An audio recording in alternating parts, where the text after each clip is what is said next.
আমার ভাইরা, এবার বাদশা তার বাড়িতে গিয়ে মেয়ের সামনে গিয়ে হাজির, মাগো ও মা, তোর স্বামী হিসেবে আমি একজন ছেলেকে পছন্দ করেছি, ছেলেটা বড় আল্লাহওয়ালা, তোর কি মত বল। কি বলছেন?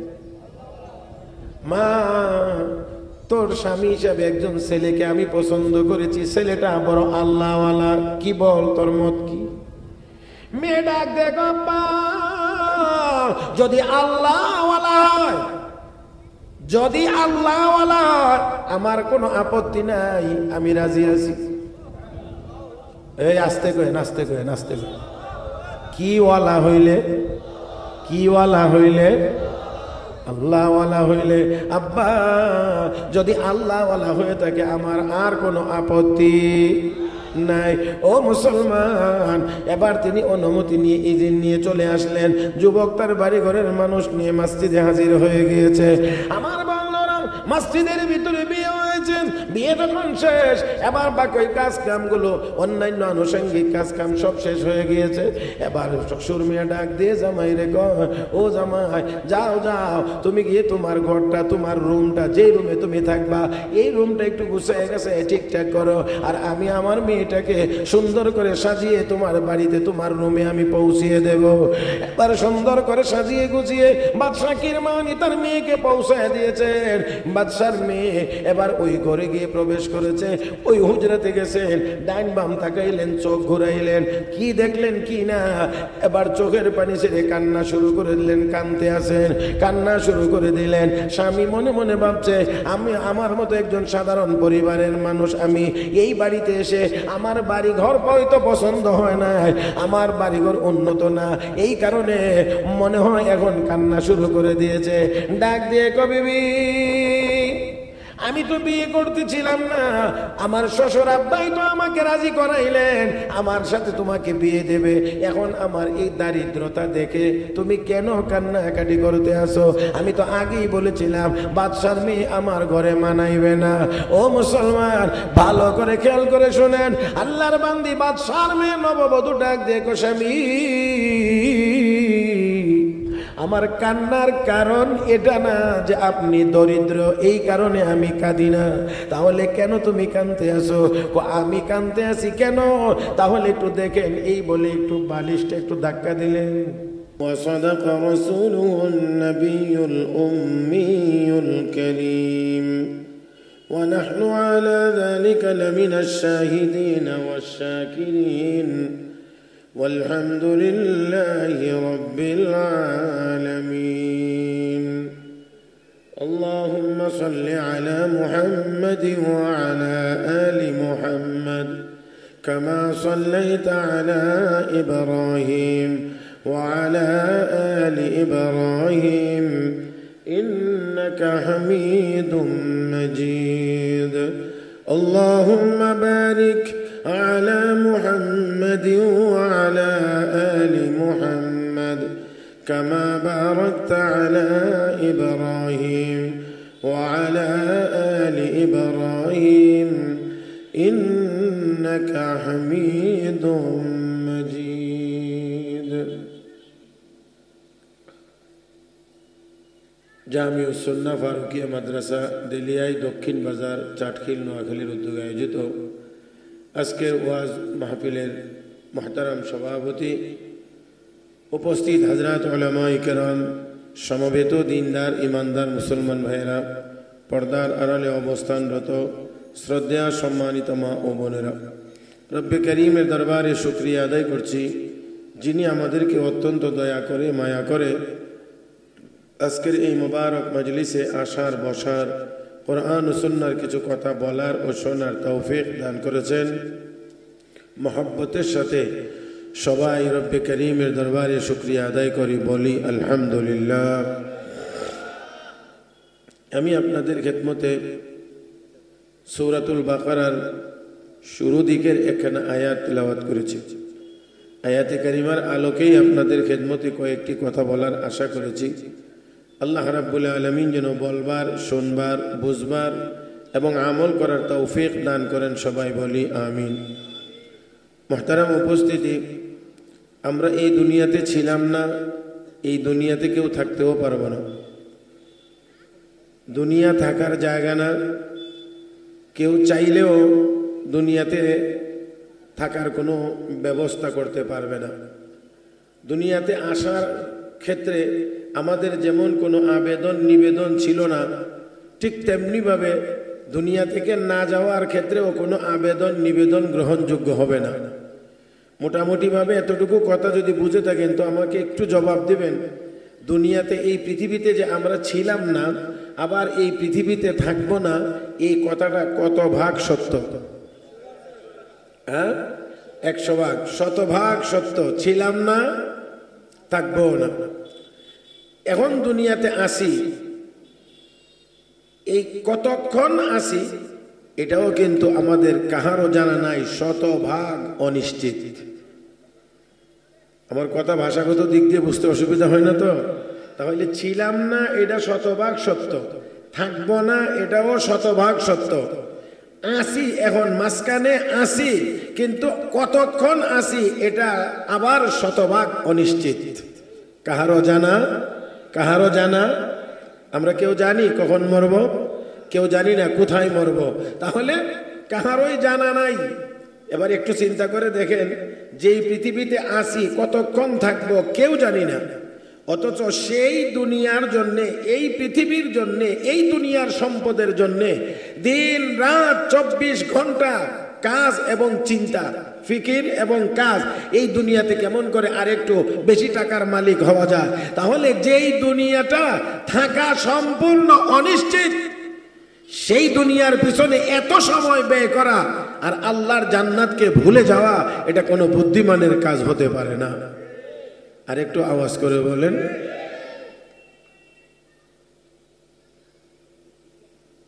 হাকিম উম্মত মুজাদ্দিদ মিল্লাত হযরত আকদাস হযরত মাওলানা আশরাফ আলী থানভী রহমতুল্লাহি আলাইহি লিখেছেন, আফগানিস্তানের এক শাসক বাদশাহ কিরমানি অত্যন্ত ধার্মিক মানুষ ছিলেন, আল্লাহওয়ালা মানুষ ছিলেন।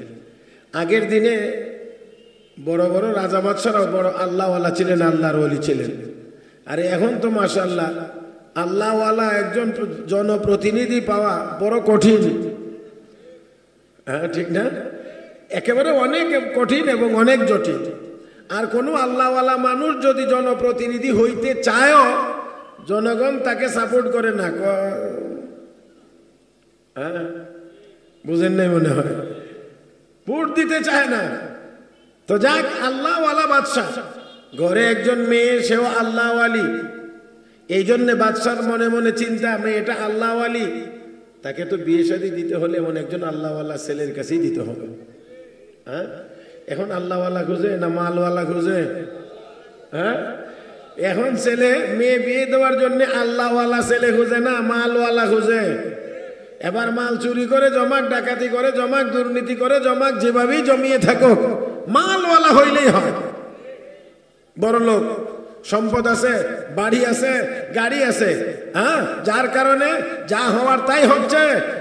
আমার বন্ধুরা, অনেক অনেক অনেক সংসারগুলোতে অশান্তি লেগেই আছে।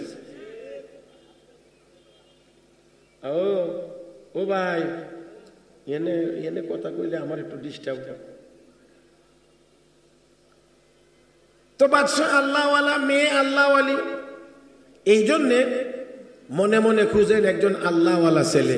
একজন আল্লাহওয়ালা ছেলে পাইলে মেয়েটাকে বিয়ে দিবেন। একদিন মসজিদে নামাজ পড়তে গেছে, তো গিয়ে দেখে এক যুবক অত্যন্ত ধীরে স্বস্তিরে নামাজ পড়তে আছে, অত্যন্ত ধীরে স্বস্তিরে। জোয়ান মানুষ, যুবক মানুষ এত সুন্দর করে নামাজ পড়ে, বাদশা খুব মুগ্ধ হয়েছেন তার নামাজ দেখে। তার নামাজ দেখে মনে মনে চিন্তা করছেন, যৌবনের পাগলামি সবকিছু দমন করে এত সুন্দর করে যেই যুবক নামাজ পড়তে পারে, সেই যুবক আল্লাহওয়ালা হবে। আমরা তো নামাজ পড়তে পড়তে মুরব্বী হয়ে গেছি, কিন্তু হিসাব করলে দেখা যাবে এক ওয়াক্তের নামাজও ঠিক মতো আদায় হয়েছে না। নামাজ যেই ওয়াক্ত যখন পড়ি, তখন মনে মনে চিন্তা করি এখন একটু তাড়া আছে, একটু কাজ আছে, তাড়াতাড়ি পড়ে নেই, পরের ওয়াক্ত নামাজ একটু ভালো করে পড়বো না। এর পরের ওয়াক্তে গেলে দেখা যায় আবার একই সমস্যা। এইভাবে করে সারা জীবনেই চলে গেল, কিন্তু ভালোভাবে আর নামাজ পড়া হইল না। যুবক বড় সুন্দর করে নামাজ পড়তেছে।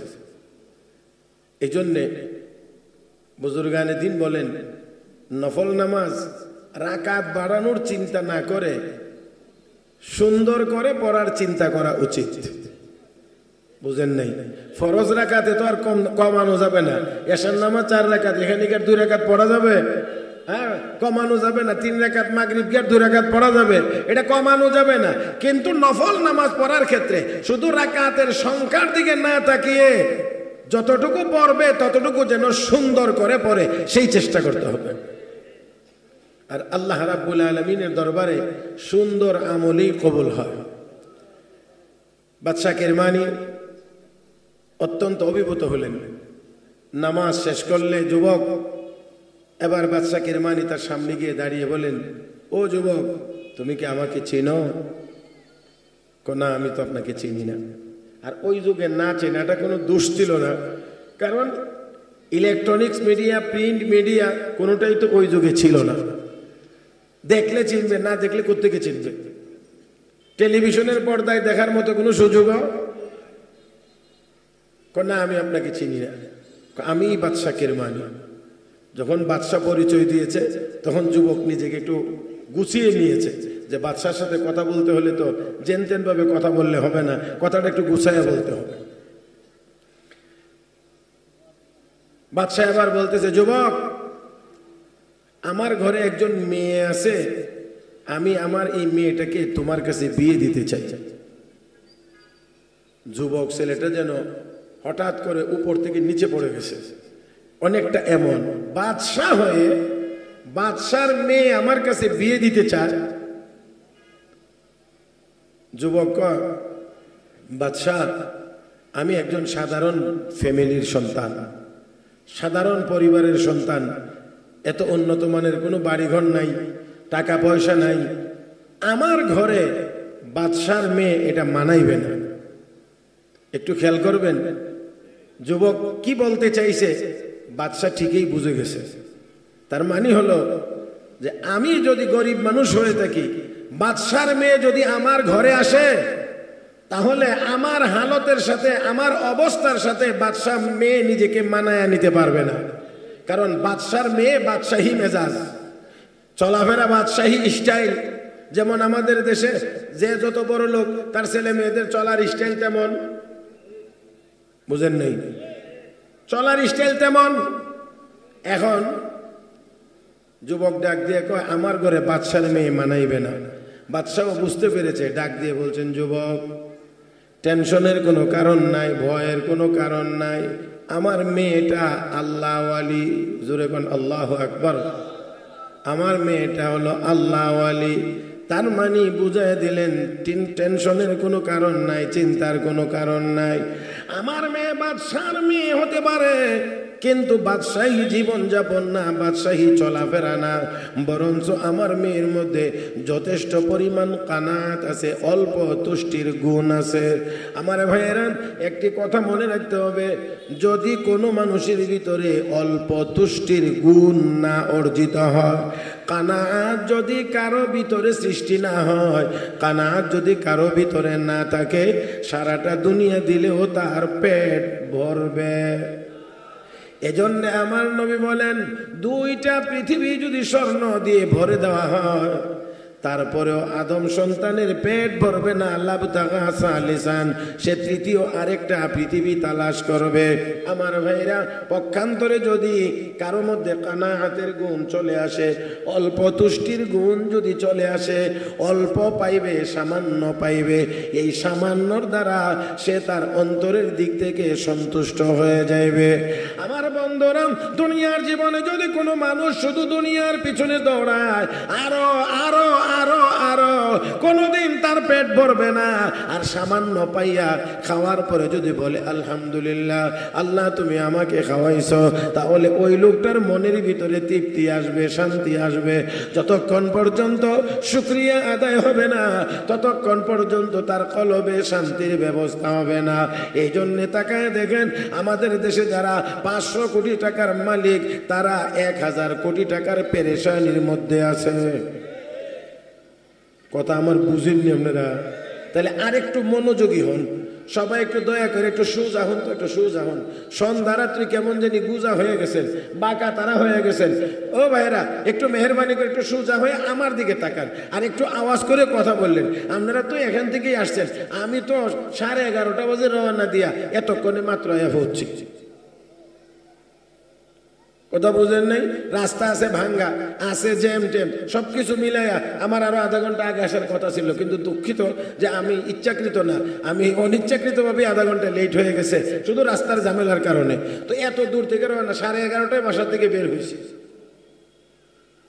তো আপনারা যদি আমার সাথে একটু কথা না বলেন তাহলে এটা ঠিক হবে মনে হয়? হ্যাঁ, বলবেন তো ইনশাআল্লাহ? একটু আওয়াজ করে, জবানটা একটু খুলে আওয়াজ করে বলেন তো সুবহানাল্লাহ, আলহামদুলিল্লাহ, লা ইলাহা ইল্লাল্লাহ, আল্লাহু আকবার। ফাঁকে দিয়ে এই কথাটা শেষ করার আগে ফাঁকে আরেকটা কথা আপনাদেরকে শোনাইতে চাই। অল্প তুষ্টি, সামান্য পাইলেই সন্তুষ্ট, এটার নাম আরবিতে বলে কানাত। এই কানাত যদি কারো ভিতরে না থাকে, সারাটা দুনিয়ার মালিক হইলেও বলবে আরেকটা দুনিয়া আমি চাই, আরেকটার মালিক হলে বলবে আরেকটা দুনিয়া চাই, জীবনেও তার চাহিদা পূরণ হবে না। সব সময় সবার চাহিদা পেটে থাকে না, কারো কারো চাহিদা চোখেও থাকে। বুঝাইতে পারছি না?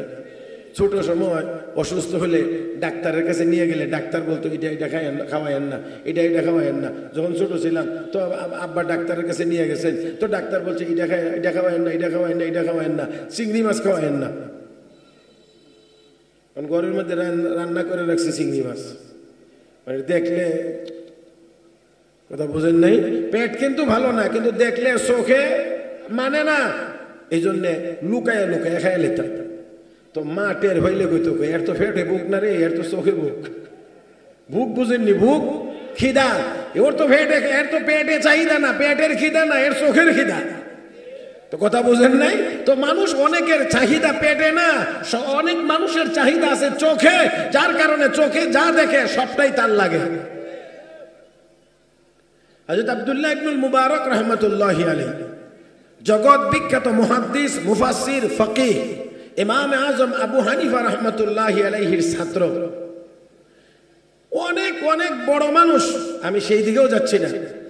সে আব্দুল্লাহ ইবনুল মুবারক রাহমাতুল্লাহি আলাইহি তার জীবনের প্রাথমিক অবস্থা, চলাফেরা ছিল বিলাসী জীবনযাপন। জমিদার বাবার ছেলে, বিলাসী জীবন যাপন করতেন, আর বন্ধু বান্ধব নিয়ে আড্ডা জমাইতেন, মদের আসরে গিয়ে বসতেন, মদ পান করে দুতারা তিনতারা বাজায়া বাজায়া গান গাইতেন।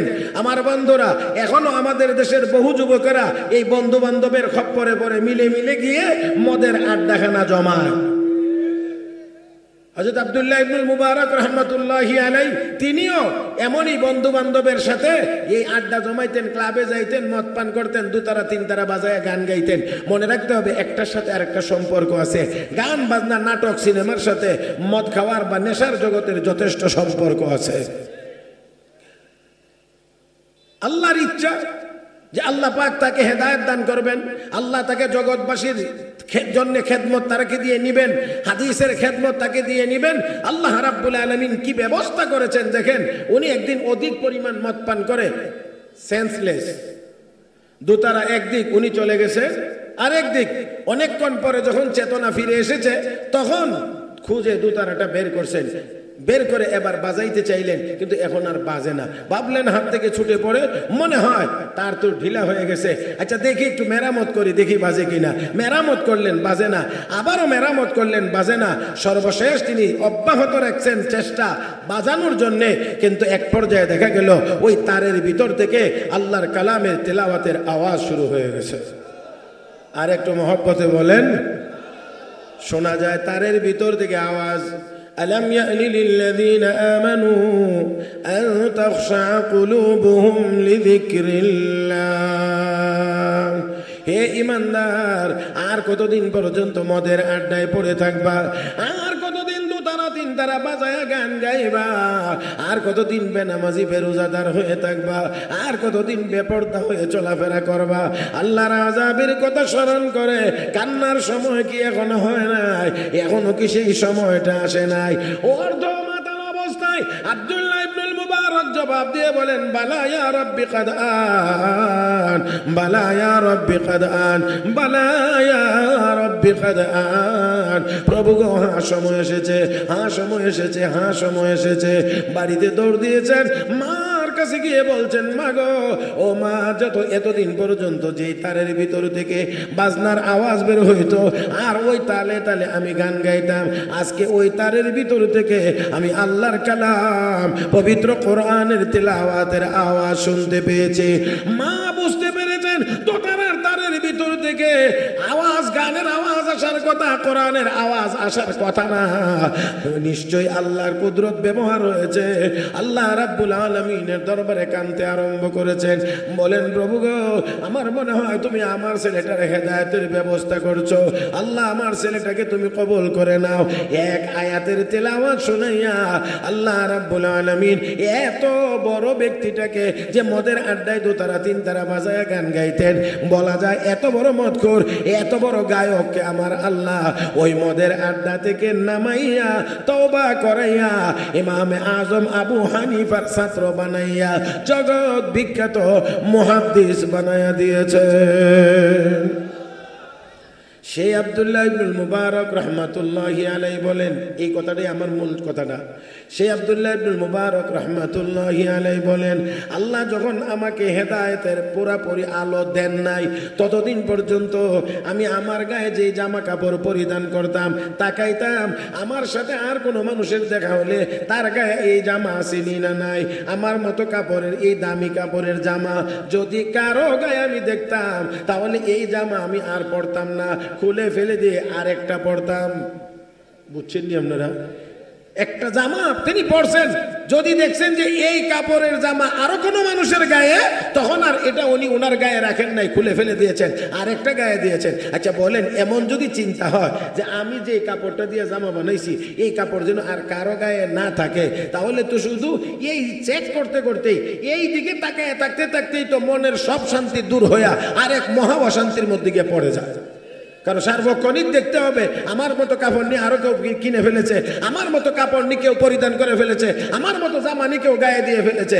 কিন্তু তিনি বলেন, যেই দিন আল্লাহ রাব্বুল আলামিন আমার হেদায়েতের ব্যবস্থা করেছেন, ওই দিন থেকে আমি যেটাই পরি এটার মধ্যেই আমি তৃপ্তি পাই। কারণ আমি যদি 100 টাকা দামের কাপড় পরি, তাহলে আমি মাঠে গেলে, আমি হাটে গেলে, আমি রাস্তায় গেলে, আমি মানুষের সাথে মিশতে গেলে, তখন গিয়ে দেখি আমার চাইতে আরো কম দামি কাপড়ওয়ালা মানুষও, বুঝেন নাই মনে হয়, আমার চেয়ে কম দামি কাপড়ওয়ালা মানুষও, তখন অটোমেটিকলি আমার কাছে ভালো লাগে। আলহামদুলিল্লাহ, ওনার কাপড়ের চাইতে আমার কাপড়টা দামি, আমার কাপড়টা ভালো, আমার কাপড়টা সুন্দর, এই কারণে আমার মনের ভিতরে তৃপ্তি আসতো। আর আগে খালি টেনশনে থাকতাম, আমার কাপড়টা নিয়ে আবার কেউ গায়ে দেয়ালা, এই কাপড় দিয়ে কেউ জামা বানায় হলা, একটা টেনশন থাকতো। তাহলে লক্ষ্য করে দেখেন আল্লাহ নবীও বলেছেন, দ্বীনের ক্ষেত্রে উপরের দিকে তাকাও, দুনিয়ার ক্ষেত্রে নিচের দিকে। সহজে বোঝার জন্য একটা ছোট্ট উদাহরণ দিই। এক লোক রাস্তা দিয়ে হাঁটছে, জুতা নাই, কি নাই? তো জুতা না থাকলে রাস্তা দিয়ে হাঁটলে পায়ে একটু নিচে থেকে খোঁচা খাঁচা লাগে, একটু ব্যথা করে। লোকটা মনের আক্ষেপে আল্লাহর কাছে বলতেছে, আল্লাহ এত গরিব বানাইলা যে একজোড়া জুতা পায়ে দিয়েও রাস্তায় হাঁটতে পারি না, এমন গরিব আমাকে বানাইলা। এই চিন্তা করে করে হাঁটতে হাঁটতে গেছে, একবার সামনে রাস্তার মোড়ে গিয়ে দেখে এক ভিক্ষুক বসে বসে ভিক্ষা করতেছে, তার দুইটা পাওই নেই, কি নাই? আর ওনার কি নাই? আচ্ছা এখন বলেন তো দেখি, রাস্তার মোড়ে বসে ভিক্ষা করে, ওই লোকের পা নাই, বলতেছে ভাই আমার দুইটা পা নাই, আমাকে একটু সাহায্য করেন। তখন ওই লোক, আল্লাহ তোমার দরবারে শুকরিয়া, আমার জুতা নাই, এই লোকের দি পাওই নাই, তাহলে আমার তো দুইটা পাও তুমি সঠিক রেখেছ, সচল রেখেছ, আল্লাহ তোমার দরবারে শুকরিয়া। তো ওই যদি আমাদের জুতা না থাকে আর আমরা যদি দেখি যে আরেকজনের পাওই নাই, তাহলে আপনার ভিতরে আর অন্য কিছু কাজ করবে না, তখন শুকরিয়া আসবে অন্তর থেকে, আল্লাহ তোমার দরবারে শুকরিয়া, আমার পা গুলো তুমি ঠিকঠাক রেখেছ, চাইলে তো তার মতো আমাকেও দুইটা পা তুমি নষ্ট করে দিতে পারো। আল্লাহ আমাদের সবাইকে বুঝার তৌফিক দান করুন, সবাই বলি আমিন। তো যাই হোক, আমি কত দূর চলে আসছি মনে আছে কি আপনাদের? বাদশা কিরমানি, বাদশা কিরমানি বলছে, যুবক আমার মেয়ের মধ্যে কানাত আছে, অল্প তুষ্টি আছে, আমার মেয়ে আল্লাহ ওয়ালি। মুসলমান ভালো করে মনে রাখতে হবে, আল্লাহ ওয়ালি যদি মেয়েরা হয়, মহিলারা হয়, তাহলে ওই মহিলার দুনিয়ার চাহিদা হবে কম। হইছে না? আরেকটু জোরে কান। দুনিয়াবি চাহিদা হবে কম। আর যত লেডিস বানাইবেন, লেডিস, আমার কথা বুঝতে কষ্ট হচ্ছে নাকি আপনারা? এখন তো মেয়ে নাই, মহিলা নাই, লেডিস, কথা বুঝেন নাই? যত বেশি মডার্ন বানাইবেন, যত আল্ট্রা মডার্ন বানাইবেন, যত লেডিস বানাইবেন, তত চাহিদা বেশি হবে। আর এই চাহিদা পূরণ করতে না পারার কারণে স্বামী স্ত্রীর মধ্যে দ্বন্দ্ব লেগেই থাকে। আশঙ্কাজনক হারে আমাদের দেশেও এখন বিবাহ বিচ্ছেদের ঘটনা ঘটতে আছে। বাদশা ডাক দেখো, যুবক আমার মেয়েটা বড় আল্লাহ ওয়ালি, টেনশনের কোনো কারণ নাই, চিন্তার কোনো কারণ নাই, আমার মেয়ে নেককার আল্লাহ ওয়ালি।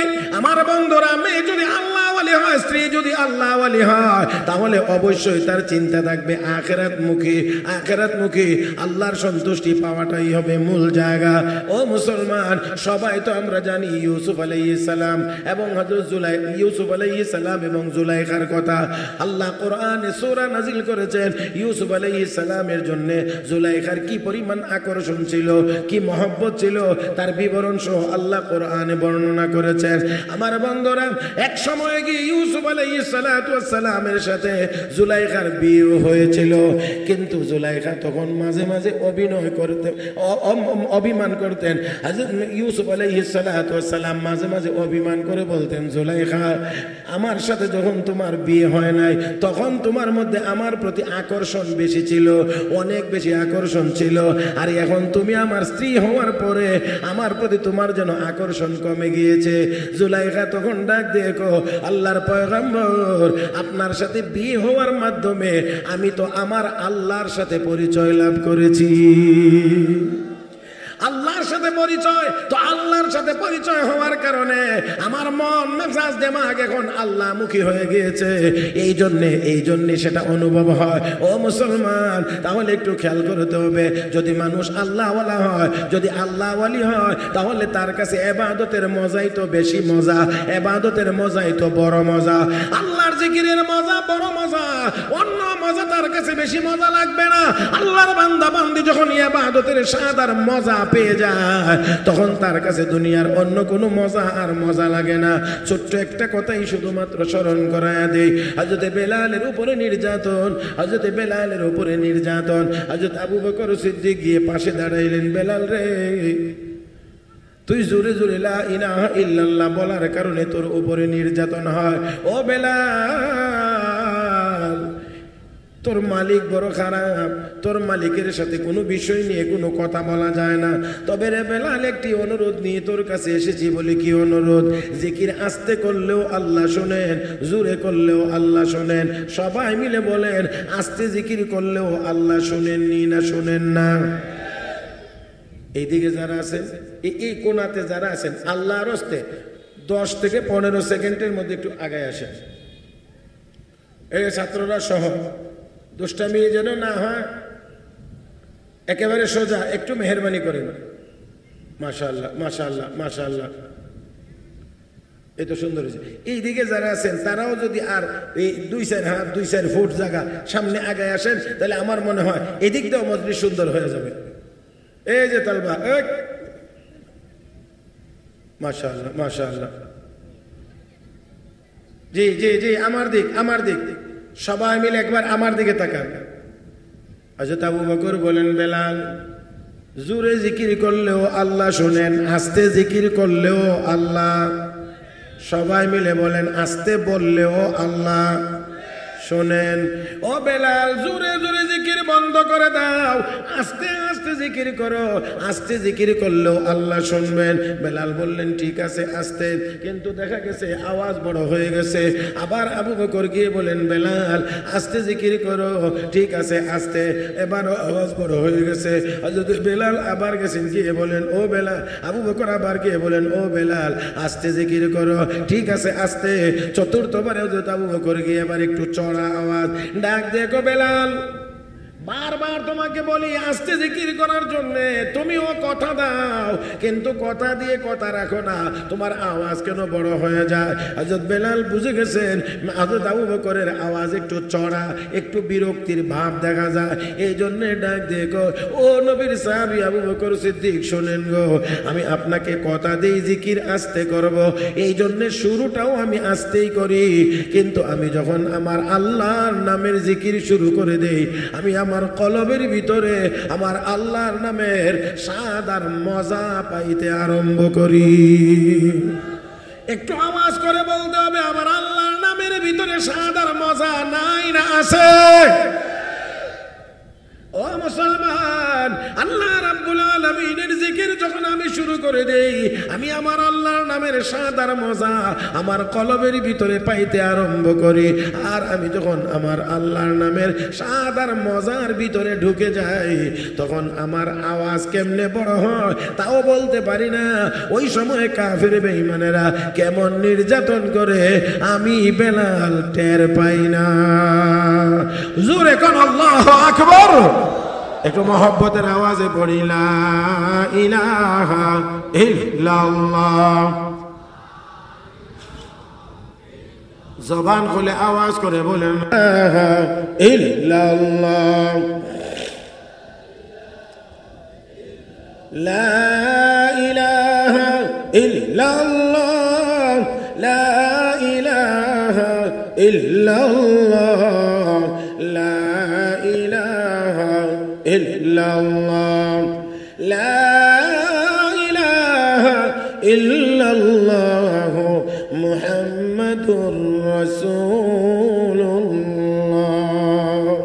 মাশাআল্লাহ। ভাই ক্যামেরার দিকে না, ক্যামেরাওয়ালারা ক্যামেরার কাজ করুক, আমরা আমাদের কাজ করি না, ঠিক বুঝছেন না? ক্যামেরাওয়ালারা ক্যামেরাওয়ালাদের কাজ করুক, আমরা আমাদের কাজ করি।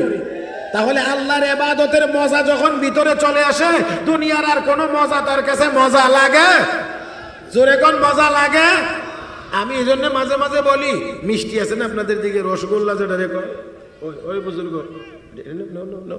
এই কাপটা আমার দেখায় না, এমনি সময় কম, আর চা খাই আর সময় নষ্ট করার দরকার নাই, আর আমি বয়ানের ভিতরে চা খাই না।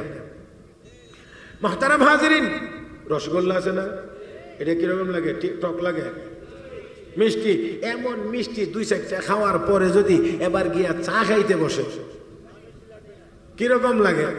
হ্যাঁ, আর একটু চিনি বাড়াইয়া দাও, আর একটু বাড়াইয়া দাও। এই বেচারা 3 কাপ সার চিনি দিয়া না, কিন্তু তারপরেও এই লোকের মুখে আর মিষ্টি লাগে না। কেন লাগে না? তার চেয়ে আরো অনেক গুণ কড়া মিষ্টি সে খেয়ে এসেছে। এই জন্যে আল্লাহর ইবাদতের মজা যদি কোনো মানুষ পায়, তখন তার কাছে দুনিয়ার আর কোনো কিছু মজা লাগে না, শুধু ইবাদতেই মজা লাগে। আধ্যাত্মিক জগতের সম্রাট হযরত আখতার, হযরত মাওলানা হাকিম আখতার সাহেব রহমতুল্লাহি আলাইহি তার কিতাবের মধ্যে লিখেছেন, এক মালিক গাড়িতে করে চলছেন, ড্রাইভার গাড়ি চালাইতেছে, চলার পথে আজান শুরু হয়েছে। তো ড্রাইভার বলছেন, স্যার আজান হয়ে গেছে, আমি একটু নামাজ পড়ে আসি। কয়েছে ঠিক আছে, গাড়ি পার্কিং করো, করে নামাজ পড়ে আসো। স্যার গাড়িতেই বসা, এমন বহু স্যার আছে আমাদের দেশে, উনি নিজে নামাজ পড়ে না কিন্তু ড্রাইভারে নামাজ পড়ে, মালিক নামাজ পড়ে না, কর্মচারী নামাজ পড়ে, আছে না এমন? তো স্যার গাড়িতে বসা। এখন এই যুবক ড্রাইভার তো মসজিদে গেছে, নামাজ পড়ে, অন্যান্য মুসল্লিরাও গেছে, সবাই নামাজ পড়ে চলে এসেছে, কিন্তু সে তো এখনো বের হয়ে আসে না, শুধু নামাজই পড়ে, নামাজই পড়ে, নামাজই পড়ে। এক পর্যায়ে মালিক বিরক্ত হইয়া মসজিদের দরজায় গিয়ে হাজির, গেইটে গিয়ে হাজির, ডাক দেয়, কয় আব্দুর রহমান, শুধু বোঝানোর জন্য বলছি, নাম যেটাই হোক, হে আব্দুর রহমান, এখনো মসজিদ থেকে বের হস না কেন? খেয়াল করে আমার দিকে তাকিয়ে শুনেন, জবাব কি দেয়, স্যার আমাকে মসজিদ থেকে বের হইতে দেওয়া হচ্ছে না। আমাকে মসজিদ থেকে বের হইতে দেওয়া হচ্ছে না। কে তোকে মসজিদ থেকে বের হইতে দেয় না? একজন মানুষও তো মসজিদের ভিতরে দেখা যায় না। তোরে কে বাধা দিল? কে তোকে বাধা দেয়? আসতে দেয় না, বের হইতে দেয় না।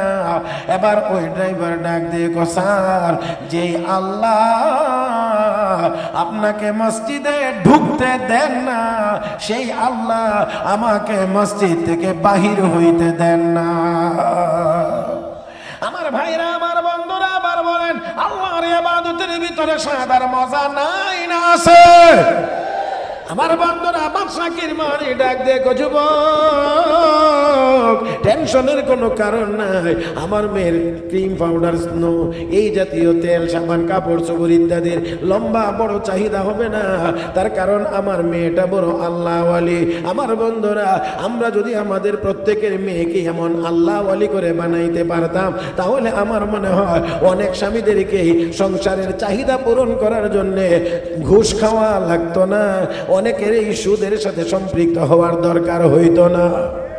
ও মুসলমান, বাদশা কিরমানি ডাক দিয়ে, যাও বাড়িতে যাও, তোমার আত্মীয় স্বজনকে গিয়ে সুন্দর করে বলে বুঝাইয়া মসজিদে নিয়ে আসো, আর আমি আমার মেয়ের ইজিন নিয়ে অনুমতি বাড়ি থেকে নিয়ে আসতেছি। বিয়ের অনুমতি লাগেনি? ইজিন লাগে। আমার ভাইরা, এবার বাদশা তার বাড়িতে গিয়ে মেয়ের সামনে গিয়ে হাজির। মাগো, ও মা, তোর স্বামী হিসেবে আমি একজন ছেলেকে পছন্দ করেছি, ছেলেটা বড় আল্লাহওয়ালা, তোর কি মত বল? কি বলছেন? মা, তোর স্বামী হিসাবে একজন ছেলেকে আমি পছন্দ করেছি, ছেলেটা বড় আল্লাহওয়ালা, কি বল, তোর মত কি? মেয়ে ডাক দেখো, যদি আল্লাহওয়ালা হয়, যদি আল্লাহওয়ালা হয়, আমার কোনো আপত্তি নাই, আমি রাজি আছি। এই আস্তে করে, নাচতে করে, নাচতে করে। কি ওয়ালা হইলে? কি ওয়ালা হইলে? আল্লাহওয়ালা হইলে। আব্বা, যদি আল্লাহওয়ালা হয়ে থাকে আমার আর কোনো আপত্তি নাই। ও মুসলমান, এবার তিনি অনুমতি নিয়ে ইজিন নিয়ে চলে আসলেন। যুবক তার বাড়ি ঘরের মানুষ নিয়ে মসজিদে হাজির হয়ে গিয়েছে। আমার বাংলারা, মসজিদের ভিতরে বিয়ে হয়েছে। বিয়ে যখন শেষ, এবার বাকি কাজ কামগুলো, অন্যান্য আনুষঙ্গিক কাজ কাম সব শেষ হয়ে গিয়েছে। এবার শ্বশুর মেয়ে ডাক দিয়ে জামাই রে কয়, ও জামাই, যাও যাও, তুমি গিয়ে তোমার ঘরটা, তোমার রুমটা, যে রুমে তুমি থাকবা, এই রুমটা একটু গুছিয়ে গেছে ঠিকঠাক করো, আর আমি আমার মেয়েটাকে সুন্দর করে সাজিয়ে তোমার বাড়িতে, তোমার রুমে আমি পৌঁছিয়ে দেব। এবার সুন্দর করে সাজিয়ে গুছিয়ে বাদশা কিরমানি তার মেয়েকে পৌঁছায় দিয়েছেন। বাদশার মেয়ে এবার ওই ঘরে গিয়ে প্রবেশ করেছে। ওই হুজরাতে গেছেন, ডাইন বাম তাকাইলেন, চোখ ঘুরাইলেন, কি দেখলেন কি না, এবার চোখের পানি ছেড়ে কান্না শুরু করে দিলেন। কানতে আছেন, কান্না শুরু করে দিলেন। স্বামী মনে মনে ভাবছে, আমি আমার মতো একজন সাধারণ পরিবারের মানুষ, আমি এই বাড়িতে এসে আমার বাড়ি ঘর হয়তো পছন্দ হয় না, আমার বাড়িঘর উন্নত না, এই কারণে মনে হয় এখন কান্না শুরু করে দিয়েছে। ডাক দিয়ে কবিবি, আমি তো বিয়ে করতেছিলাম না, আমার শ্বশুর আব্বাই তো আমাকে রাজি করাইলেন আমার সাথে তোমাকে বিয়ে দেবে। এখন আমার এই দারিদ্রতা দেখে তুমি কেন কান্নাকাটি করতে আসো? আমি তো আগেই বলেছিলাম বাদশার মেয়ে আমার ঘরে মানাইবে না।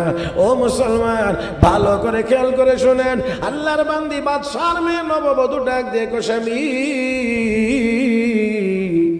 আমার কান্নার কারণ এটা না যে আপনি দরিদ্র, এই কারণে আমি কাঁদি না। তাহলে কেন তুমি কাঁদতে আসো? আমি কাঁদতে আসি কেন? তাহলে একটু দেখেন। এই বলে একটু বালিশটা একটু ধাক্কা দিলেন, একটা রুটি বেরিয়ে এসেছে। জিজ্ঞেস করলেন, এই রুটিটার কি হাল হাকিকত একটু বলেন তো। বিবি গো, ও বিবি শোনো, আমি আজকের দিনে 2টা রুটির এই মালিক ছিলাম। একটা রুটি আমি সেহরি খেয়ে রোজা রেখেছি, আর একটা রুটি ইফতারের জন্য রেখে দিয়েছি। ও মুসলমান, এই জায়গাটাই আমার অনেকক্ষণের বয়ানের মূল জায়গাটাই হলো এটা, যেটা দিয়ে কথা শুরু করেছিলাম। আমার বন্ধুরা, মেয়ে নববধূ ডাক দিয়ে, স্বামী, এই জন্যই তো আমার কান্না, এই জন্যই তো আমি কাঁদতে আছি। বলে কেন? আপনি তো একজন দুনিয়াদার ছাড়া আর কিছুই না। এই দিকে স্বামী চিন্তা করে আমার দারিদ্রতা দেখে নববধূ কাঁদতে আছে, আমার নতুন স্ত্রী বাদশার মেয়ে কান্দে, আর বাদশার মেয়েকে এখানেই তো আমার কান্নার কারণ। তার কারণ আমার আব্বা আমার কাছ থেকে অনুমতি আনার আগে বলেছিলেন তুমি আল্লাহর ওয়ালি, তুমি আল্লাহওয়ালা। আমার স্বামী একজন নেককার আল্লাহওয়ালা, আর এখন এসে দেখি তুমি একজন দুনিয়াদার। বলে কেমন করে? যে দুইটা রুটির মালিক ছিলা, দুইটা রুটির মালিক ছিলা, একটা রুটি তুমি সেহরি খাইলা, আর একটা তুমি ইফতারের জন্য রেখে দিলা। তাতে করে বোঝা যায় ইফতারের আগে মরার কোনো প্রস্তুতি তোমার কাছে নাই।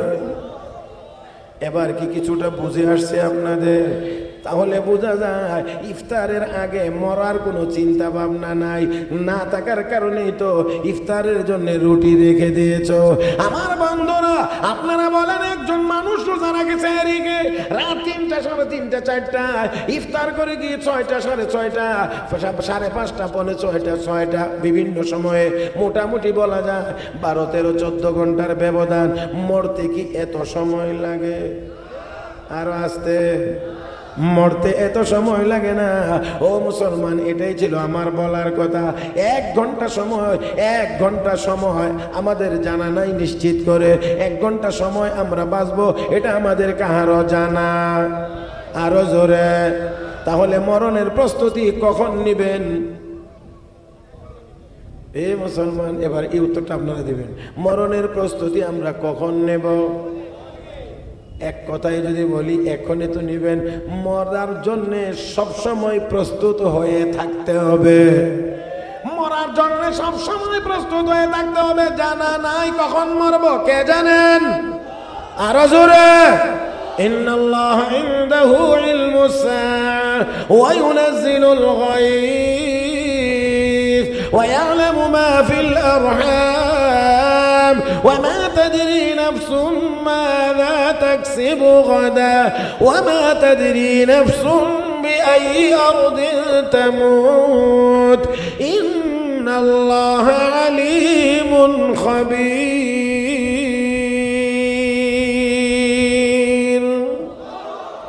মরবে কখন, কিয়ামত হবে কখন, একমাত্র কে জানেন? বৃষ্টি কখন হবে না, একমাত্র কে জানেন? মায়ের গর্ভের সন্তান ছেলে হবে না মেয়ে হবে, কে জানেন? আগামীকাল কি কামাই রোজগার করবেন, কি খাবেন, এটা একমাত্র কে জানেন? ও মানুষ, কোথায় মারা যাবে এটাও দুনিয়ার কেউ জানেন না, একমাত্র আল্লাহ জানেন। তাহলে আমি বলছি 1 ঘন্টা দুনিয়াতে বাঁচবো এমন নিশ্চয়তা, এমন গ্যারান্টি আমাদের কারো কাছে নাই। যেই দুনিয়াতে 1 ঘন্টা বাঁচার গ্যারান্টি নাই, এমন দুনিয়ার পিছনে পড়ে আল্লাহর নাজ ও নিয়ামত পূর্ণ জান্নাত ভুলে যাওয়া, এটা কোনো বুদ্ধিমান মানুষের কাজ হতে পারে না। এটা বুদ্ধিমান মানুষের কাজ না, এটা বোকা মানুষের কাজ।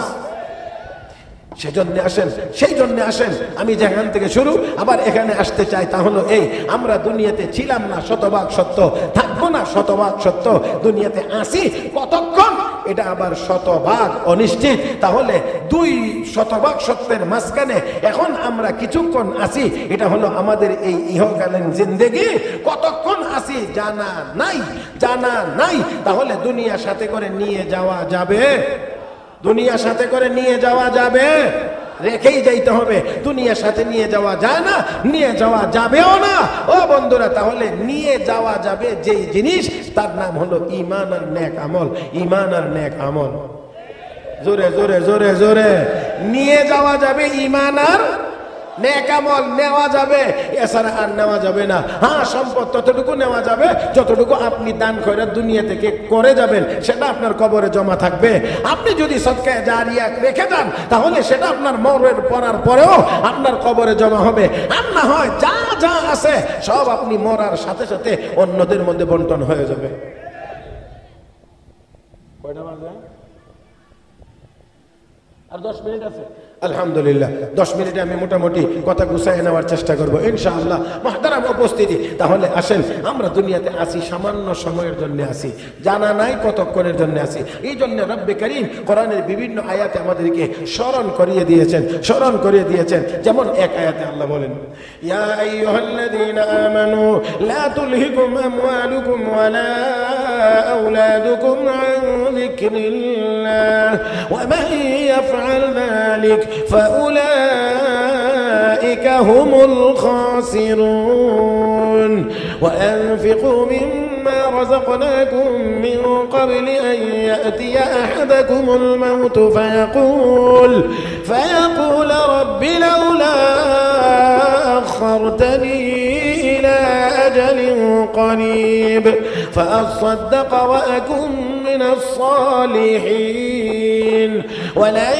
يؤخر الله نفسا إذا جاء أجلها والله خبير بما تعملون।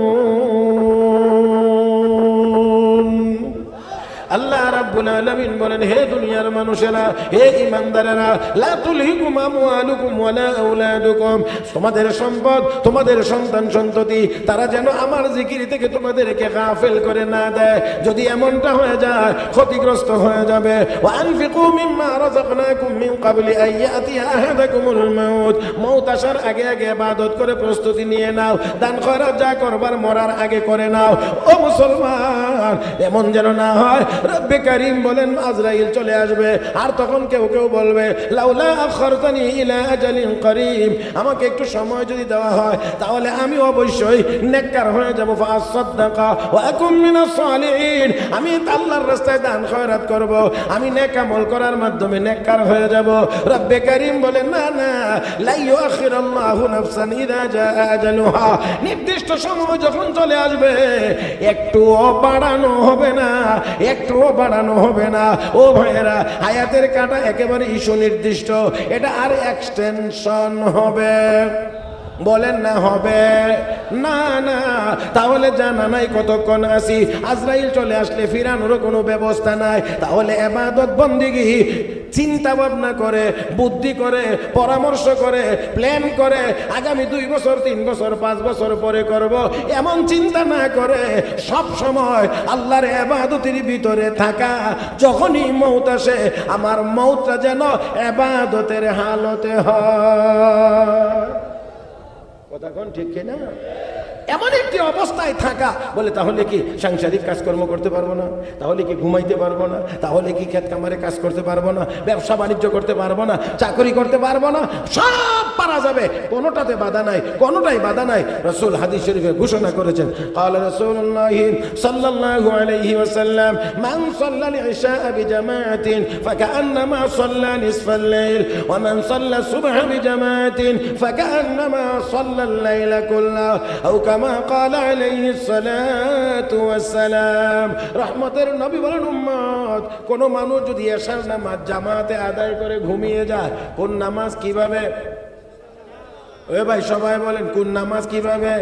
এশার নামাজ জামাতে আদায় করে যদি ঘুমায়, আল্লাহর নবী বলেন আবার ঘুম থেকে জাগ্রত হয়ে যদি এশার ফজরের নামাজ জামাতে পড়ে, নবী বলেন এশার নামাজ যেই লোক জামাতে আদায় করে ঘুমাইলো সে যেন অর্ধেক রাত নামাজ আদায় করলো।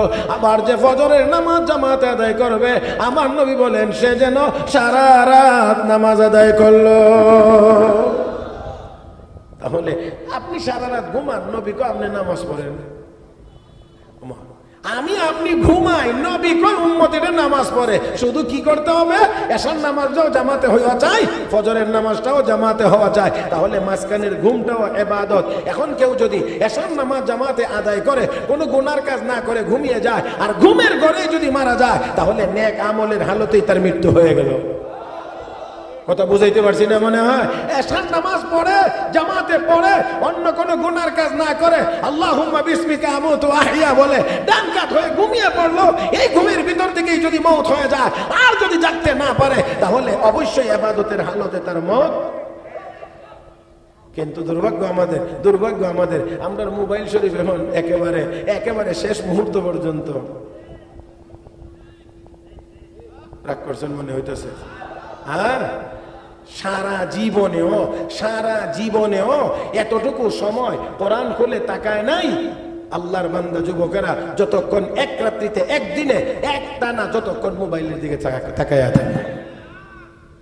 এমনও মুসলমান আছে সারা জীবনেও হয়তো কোরআন শরীফ খুলে 10 মিনিট তাকায়া থাকে নাই, তেলাওয়াত করে নাই, কিন্তু প্রতিদিন ঘন্টার ঘন্টা মোবাইলের পিছনে সময় যাইতে আছে।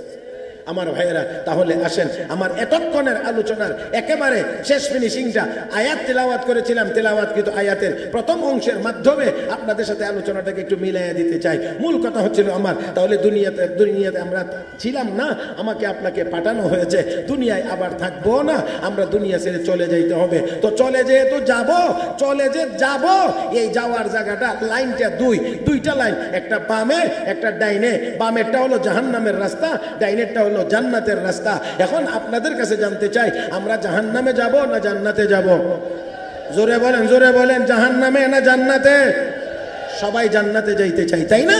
তাহলে দুনিয়াতে যে কতক্ষণ আসি মাঝখানে নাই শতভাগ সত্য, থাকবো না শতভাগ সত্য, মাঝখানে কিছুক্ষণ আসি শতভাগ